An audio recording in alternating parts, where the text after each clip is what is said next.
Uncle Sam is giving you $600 to get a new mountain bike. I'm here to give you some advice on which one to get.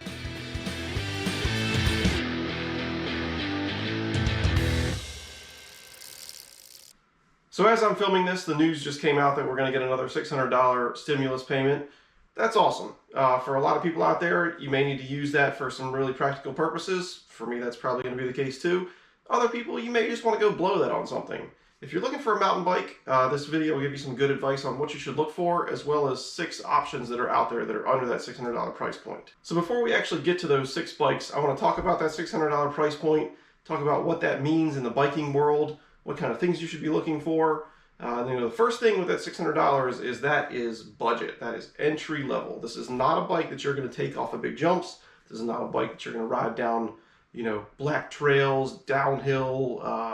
You're not going to take it to bike parks, any of that stuff. However, it is a decent amount to spend on your first bike, especially if you don't know if you're really going to like mountain biking or not.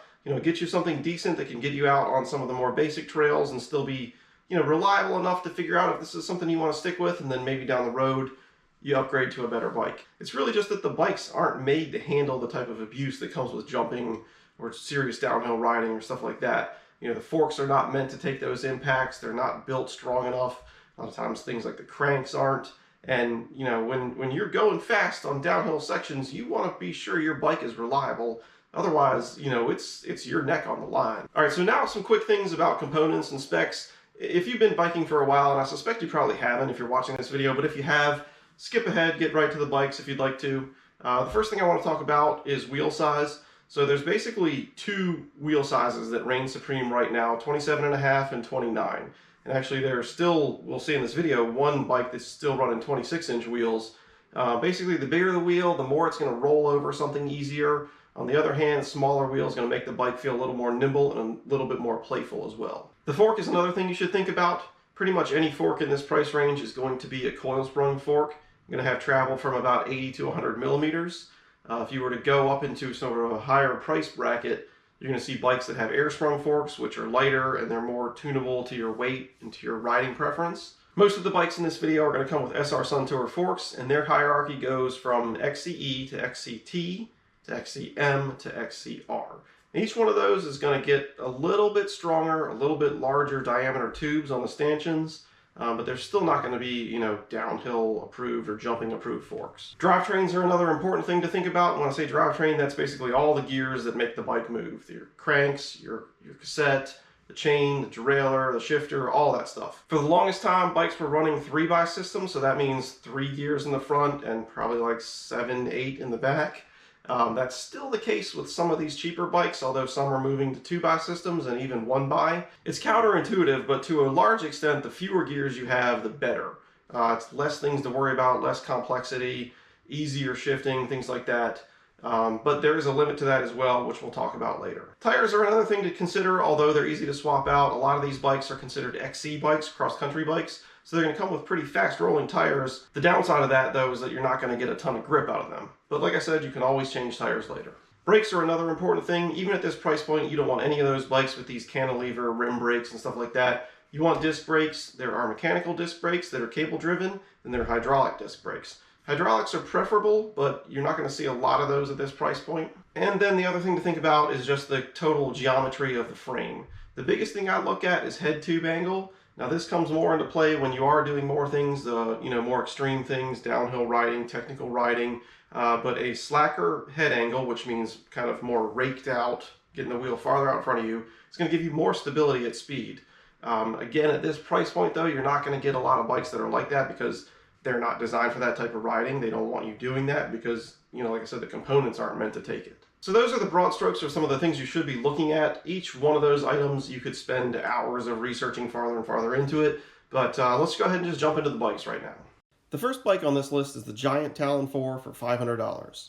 We'll start by looking at the fork. It's an SR Suntour XCE. Depending on the size frame you get, you're going to get either 100 millimeters of travel or 80 millimeters of travel. The wheel size on this bike sizes with the frame size. So for the extra small, you're going to get 27.5-inch wheels. Small and medium, you get the choice of 27.5 or 29, and then anything above that, you're getting 29-inch wheels. For the drivetrain, it's a Shimano Tourney 2x8, and that has 14 to 28 teeth in the back. And real quick on what that means with the 14 to 28 teeth, that's the small and the big sprocket at the back. The smaller one is going to be your high gear, and the larger one is going to be your lower gear. So in general, you want to have the largest range possible, so you want those numbers to be as far apart as possible. For the tires, they are Maxxis Icon wire bead. Like most bikes in this video, that's a cross-country fast rolling tire, not a ton of grip, but it does make sense for what this bike is intended for. This bike does have disc brakes. They are Tektro mechanical disc brakes. And then the one main geometry figure that I look at again is the head tube angle. On this bike, it's 67.5 to 68.5, depending on the frame size. That's kind of a pretty good spot for a cross-country bike. For a long time, they were around like 70 degrees, and that's really steep. A lot of bikes have moved away from that, so this is, I think, a pretty good area for this bike to be in.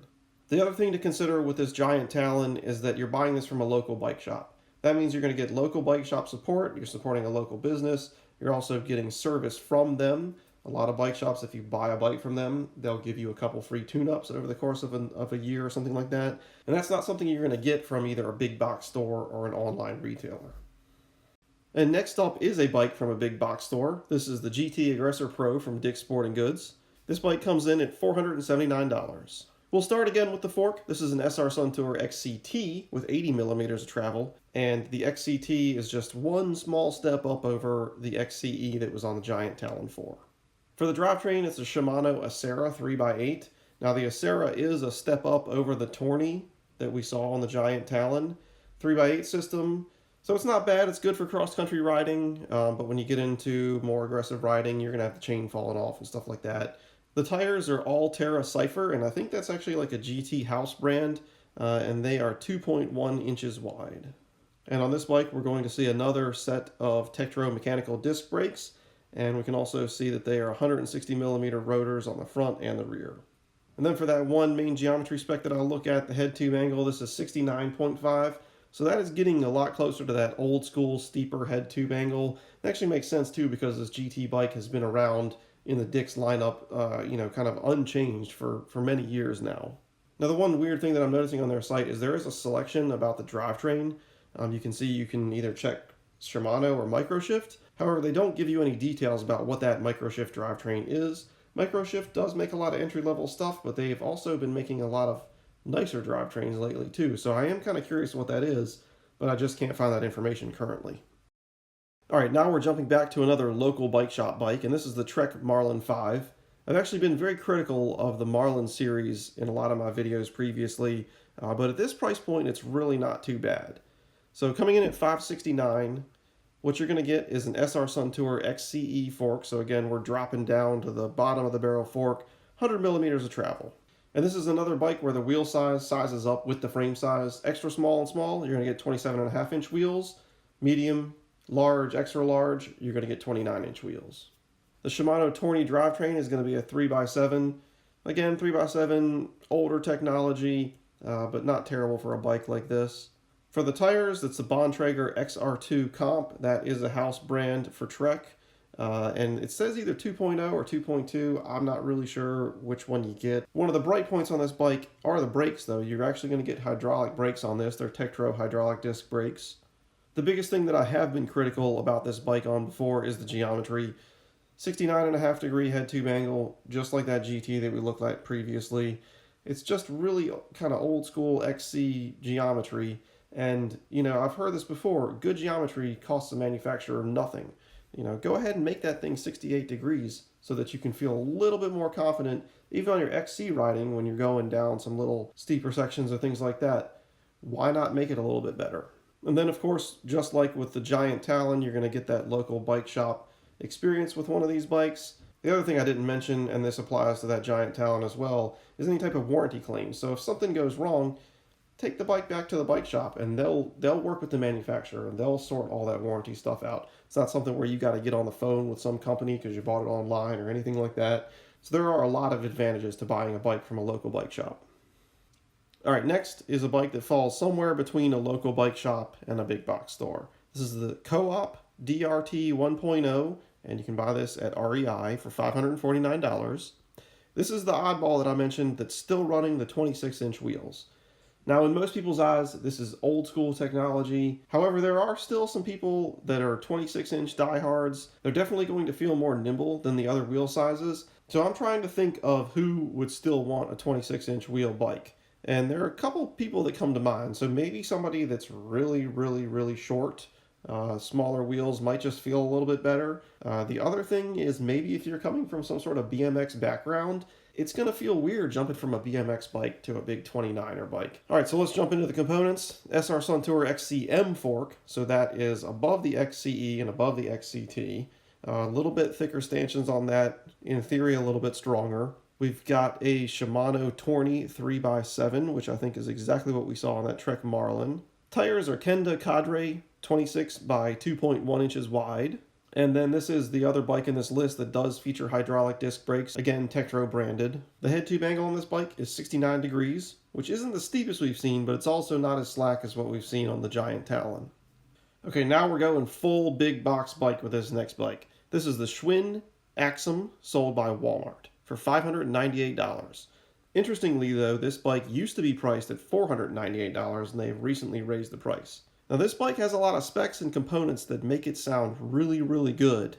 However, a lot of these specs and features that make this bike sound good are generic parts, they're house branded or brands that you've never even heard of, things that the reliability is not really always going to be what you would hope it would be. So we'll start with the fork. This is a 100mm fork. It's a generic brand. It's something, I think, a brand that Walmart uses on a lot of their bikes. I don't even think it's comparable to the lowest of the SR Suntour forks.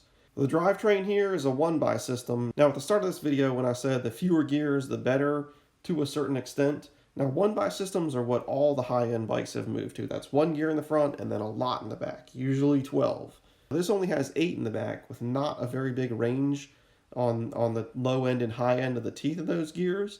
So you are going to struggle on some hills, climbing hills, things like that.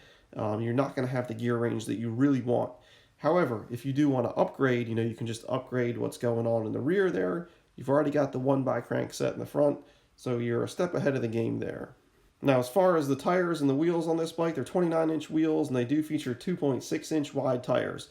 In general, the wider the tires are going to give you more grip, so these are the widest we've seen by far in this video. Wider tires will also allow you to run a little bit less air pressure and get a slightly more cushiony ride out of it.